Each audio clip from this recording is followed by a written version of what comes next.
Baby, stop showing me that shower head. I'm trying to see what life is like in a different country. I'm looking at your slideshow and I'm believing it. And then you sneak in that shower head on the last slide. Stop showing it to me. You cannot trick me. The TikTok refugees, are you kidding? America's literally burning. And I'm so sorry, guys, that you have to be here. Are you guys actually happy to be here? Just a little heads up though. Things work a little bit different here. The algorithm is a little bit different, although Xiaohongshu did change the freaking layout to the same layout like TikTok. We hate it. It used to not be like that. Now it's just all fucked. Like your legislation system. Don't worry, we're not like the Americans. We'll not tell you to go back to your country. The internet is a free space, so feel free to roam What around. if I said I don't care if China is stealing my data? What if I said I feel more comfortable with them having my personal information than the US government? I can't stop crying about the public toilets in China. I can't. Every time I go on that app, I cry. Delighted to have you amazing viewer at Comfort for Life. Thanks for your continued support to my content. I love and appreciate you. In today's video, we'll be unpacking the concept of freedom when it comes to America. I didn't start this conversation. Do you want to know where it started from? Xiaohongshu, and I bring to you a compilation of Xiaohongshu together with TikTok videos for educational purposes. We have to change our intro because Xiaohongshu is taking over. You remember when Chinese netizens on Xiaohongshu told Americans that the reason why they're so obsessed with freedom of speech is because they don't have the privilege and the ability to make choices and decisions for themselves? Because this makes me think about the rise of the far-right movement. I'm so sick of rabbit holes. So you mean to tell me, welcome to America, where you have the right to an opinion, but you don't have the right to a choice? So this conversation started on Xiaohongshu, and it's a Chinese who made that statement. And why did she make such statements? When we speak about TikTok refugees and awakening that Americans are experiencing right now, it's important to know that not everyone has embraced these with open minds. There are still people who think that the whole REDNOTE thing is a Chinese propaganda. They still not believe that this could be the depiction of the real life of Chinese. Chinese, speaking of Americans having an opinion but not a choice, was given in response to those Americans who are giving comments like, oh, what the meaning of all these things? If you don't have freedom, at least in the US, we have freedom. We can express ourselves. And yeah, so Chinese were now teasing them. Like, why is that you're speaking about having opinion while the choices that you have to live are not dictated by you guys and they're not favoring you? So likely, should I say likely or luckily, most teachers that were made in response to this were given by majority Americans. So we are learning from this. I just felt that it's necessary for me to say this. I am trilingual, so you can post your comments in any language. We have ChatGPT, so we have translation, but I am a fluent French speaker. So feel free to leave your comments in whichever language that you feel. Let's interact, but like this video for recommendation. I appreciate you. Ladies and gentlemen, welcome to Shanghai. My last video made a lot of Americans mad. So here's a thought experiment for you. Imagine you're in your American home with your American girlfriend and you turn on your American TV. It's 6 o'clock, so the local news plays, you see the news from your state and then the national news afterwards, and at 6:30 an Australian cartoon comes on. You're so familiar with this Australian cartoon because it has been playing for your 30 years of life. You remember episodes from when you were 7 years old. At 7 o'clock, an Australian sitcom plays. Now, your parents watched this sitcom when you were growing up, so you remember watching this sitcom as a family. You can recite words from almost every episode in almost every season. While you're watching that sitcom, advertisements play. Some of the advertisements are so clearly made in Australia, but they've been dubbed over with American accents. 7:30 rolls around, and an Australian talk show host comes on and talks about the events in Australia for that day. You watch this Australian talk show host make jokes, and you'll watch his best bits be rolled into social media the next day, and you'll probably share them with your friends. You get a little bit tired of this Australian content, so you go to bed. The next morning, with your coffee, you have an American newspaper, and on the front page is the election of the Australian Prime Minister. It is all it can talk about. Front page, Australian Prime Minister elected. Inside, a 12-page special about the Australian Prime Minister. You never asked to see anything about the Australian Prime Minister. You didn't vote for the Australian Prime Minister. Yet here he is on your dining room table. Later that day, in your messages with friends and your conversations, you talk about the Australian Prime Minister because it seems to be the only news topic that anyone can talk about. There are very real things happening in your own country, but no one seems to want to talk about that. You can do an Australian accent better than any other accent on the globe because it is all you remember ever hearing.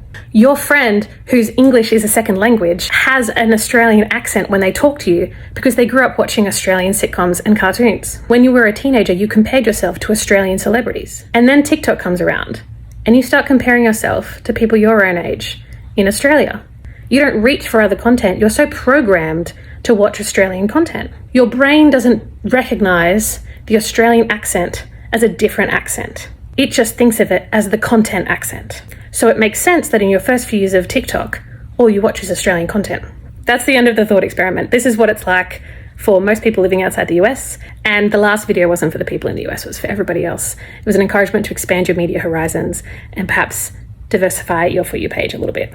America, we view ourselves as like being the freest country in the world, and we definitely aren't. There are many other countries where you can basically do whatever you want all the time. I think that's we can't do that here. Crazy. Whether it's crazy or not, it's more free. No, okay. The fact that I literally like can't open a beer bottle outside and take a sip, that literally is against the law. That's crazy. In most other countries in the world, you can just walk around and do whatever you want. But when you're outdoors. laws doesn't mean you're not free. Of course it does. Then go to another country if you want to. No, you can't. I'm okay with that's law. why I am okay with laws as well. I'm not saying support the country you live in or go live in the country that you support. There's nothing that's more true than this statement.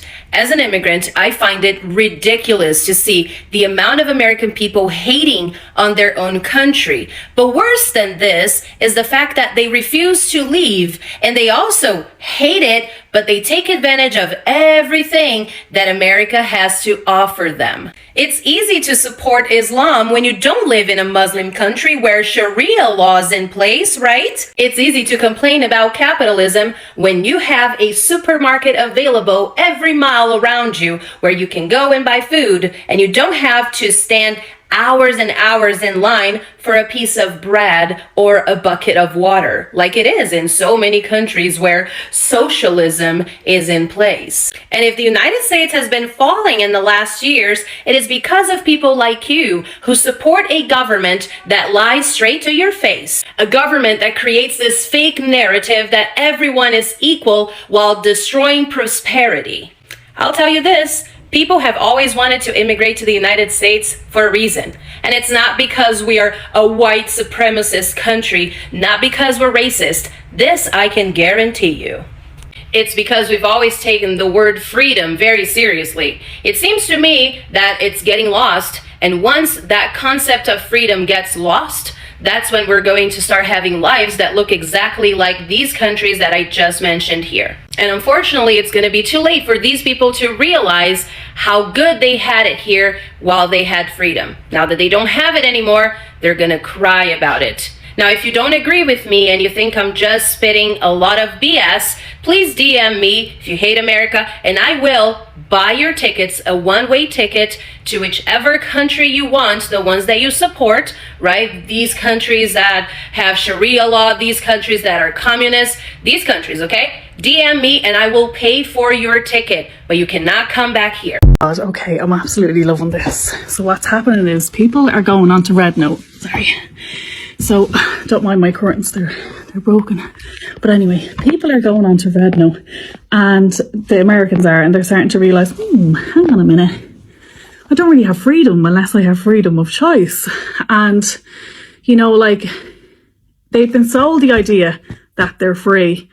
So the people at the top, at the 1%, they have the freedom to choose to do whatever they want with their businesses and their corporations, with their land. So what's happening is then they've less regulations and they're polluting the land and polluting the water, and then they're putting the prices up around insurance and medical care and stuff like that, and claiming that individuals who are living in poverty have the freedom of choice to be able to, you know, become the 1% as well. But really, it's just a vicious cycle, you know. You've less access to clean water, clean air, housing, healthcare, and you're told you're free. So you're free to make the decision.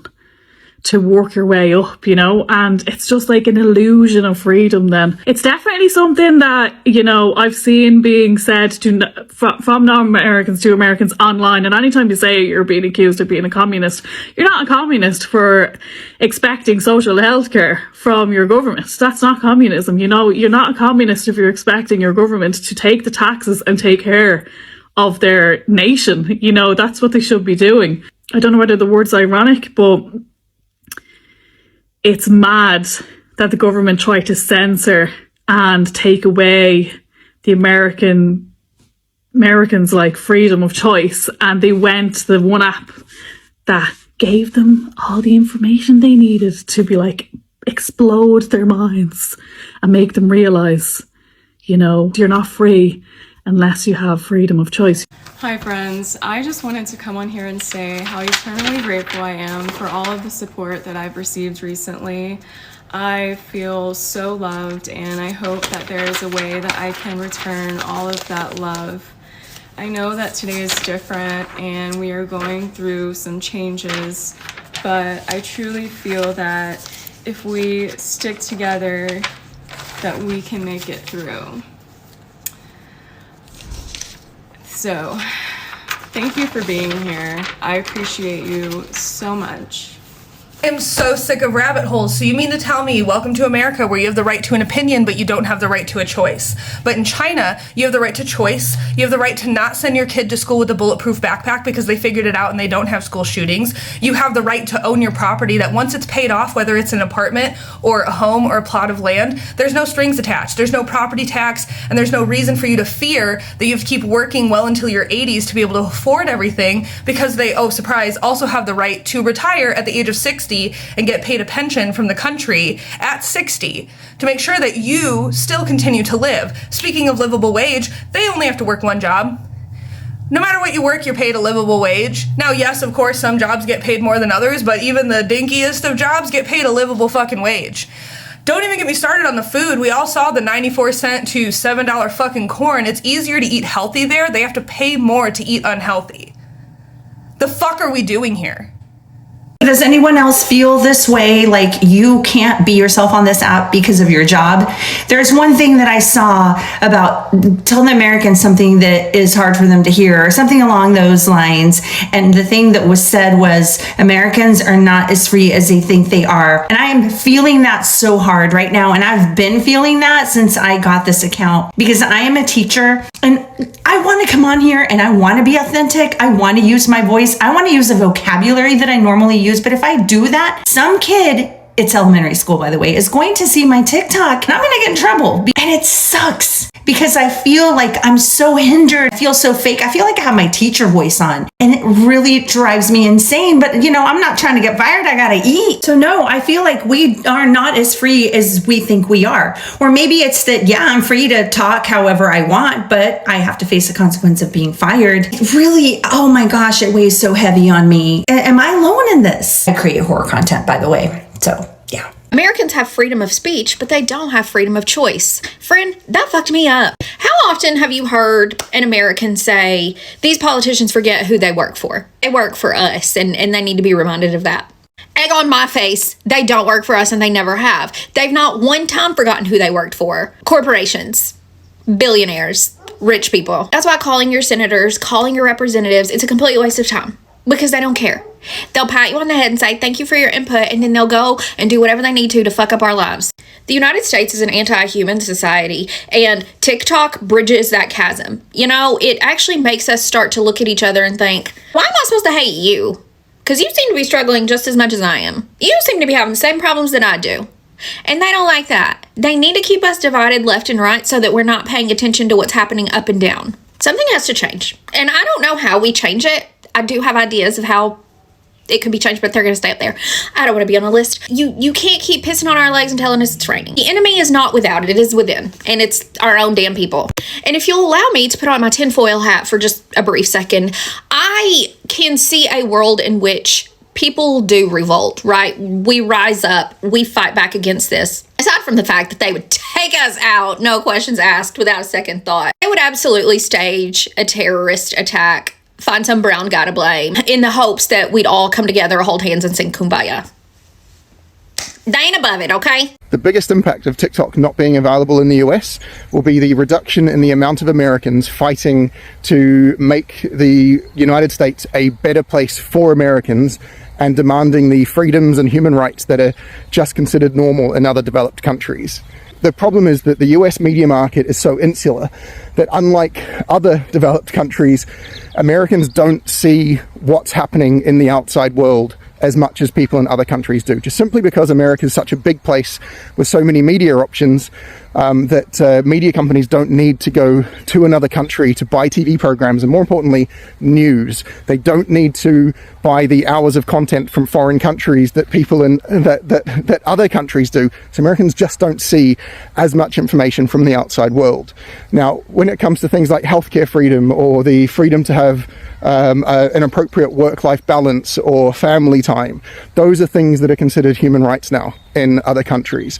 When you've got a new mother who's 6 weeks after having a cesarean section needs to go back to work and it forces her stitches to rip, that's not uncommon, but it doesn't happen as much in other countries because generally people don't go back to work 6 weeks after having a baby.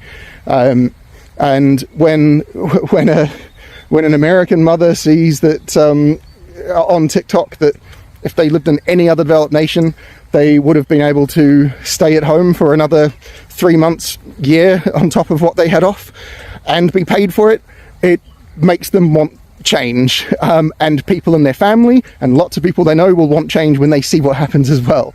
But there's a reason why Americans work such long hours. There's a reason why Americans will be working until they're 70 before they're allowed to retire. That may happen in other countries too, but the difference is that people in other countries, 70 other countries, have a minimum of 6 weeks of paid leave a year, and that means that people in those countries get to basically retire for 6 weeks a year. They may take a 2-week holiday and a couple of 1-week holidays and then take some time off here and there, or they may just take time off to relax. They may not go anywhere, but they get to relax like somebody does when they retire. And that is considered normal in every other developed nation. And the things like healthcare freedom, Americans don't know how relaxing it is. You can change jobs, not have to worry about filling in paperwork. In fact, you can go to the hospital, you don't have to fill in paperwork. They've got your details.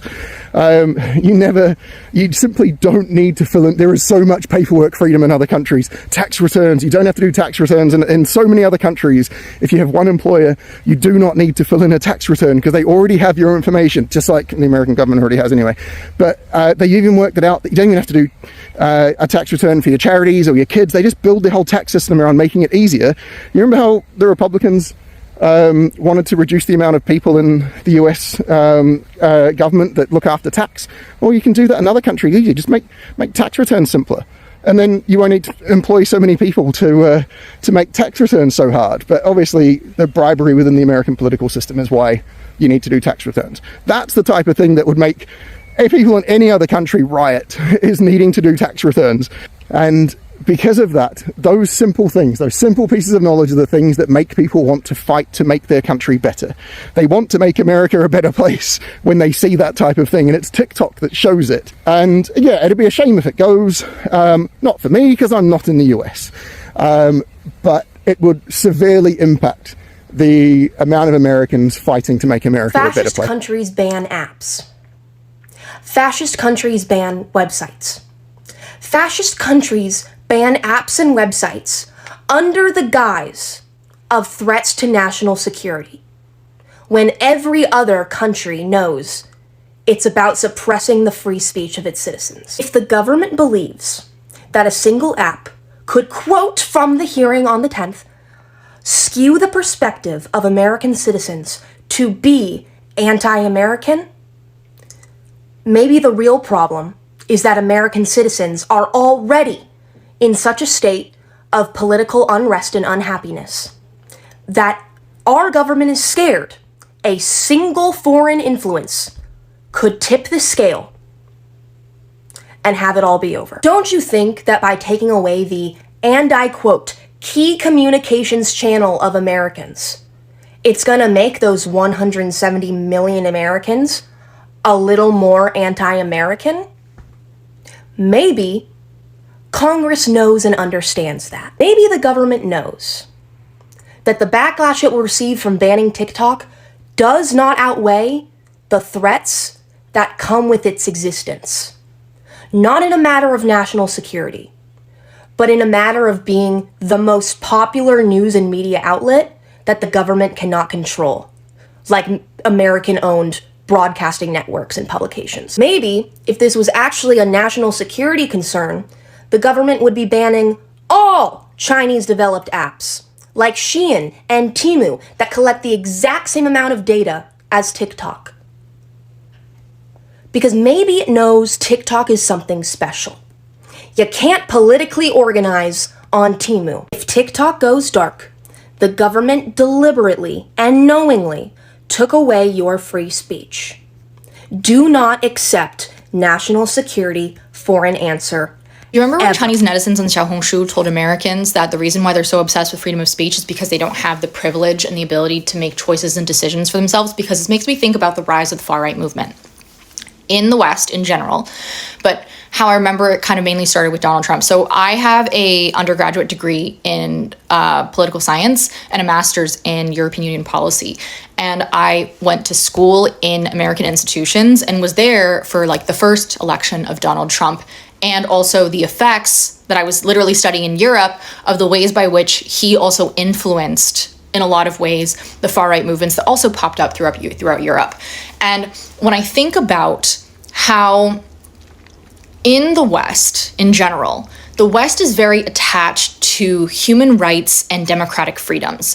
And more oftentimes than not, these freedoms are granted to citizens where essentially you are basically allowed to do what you want, have the choice to do what you want, and say what you want, more or less, okay? But what's really interesting is we obviously know that during times of economic crisis, economic issues, whatever the case is, when cost of living goes up and quality of life goes down, citizens are now at restriction regarding their ability to choose and do. So what are they fundamentally left with? The ability to speak. So they exercise their very last right that they are able to have in the West, which is your ability to speak. But unfortunately, I would argue that their ability to speak becomes very misguided, because what they want to do is they want to essentially turn and blame other minorities for the issues that are fundamentally at government or corporation level. And those are the biggest stakeholders: billionaires, corporations, and government. But what they want to do is they want to blame immigrants, they want to blame women, they want to blame people of color, because those are the easiest targets, and that's what they see in their small worldview. No offense.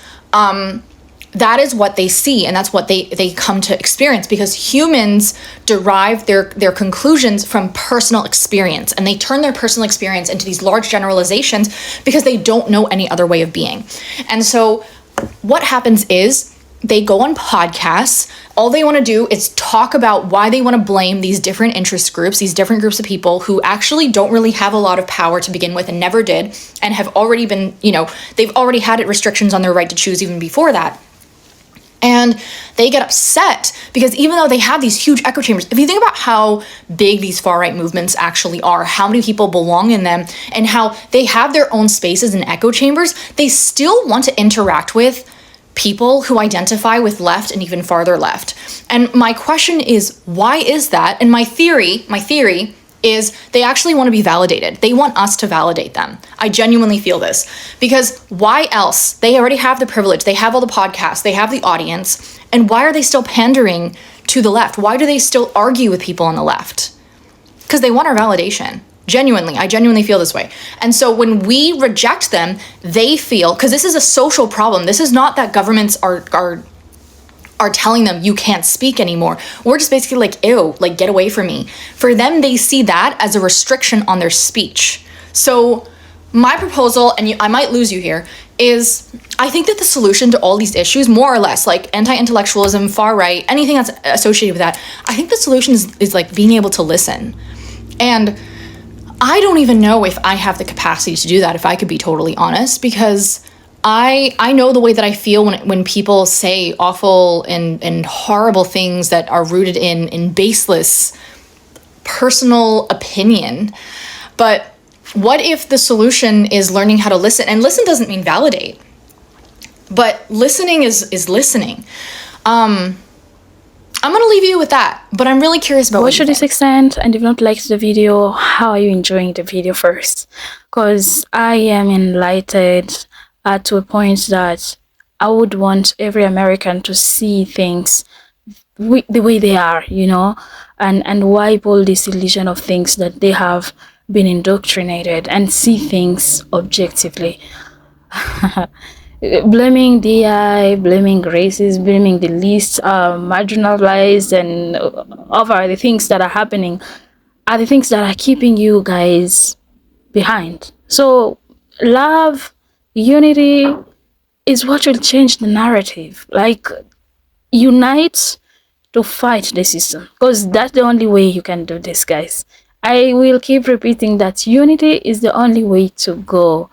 And this being so boastful and feeling like you are the world, and you know, all the stuff have nothing to do with life. You know, they really have nothing to do with freedom. They have nothing to do with who you are supposed to be. You know, you are supposed to be free with your mindset, and also so that you can also be able to enjoy your land, because it's a land of the free. It's diverse, and that diversity in your country is power.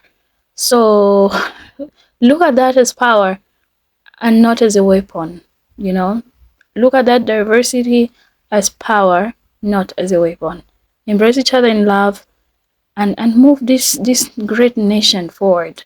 I believe in America, and I know it's a great nation, but why don't let yourself be distracted then by people who are thinking of themselves without thinking of you, while all of you are going through the same challenges. So stop blaming each other. So just join hands, unite, and destroy all that is rising against you. That's the only thing I have to say. That was it about this video. Kindly subscribe and like the video for recommendation. Share me out. You can also support the channel through the love button down there. Thank you. Appreciate you.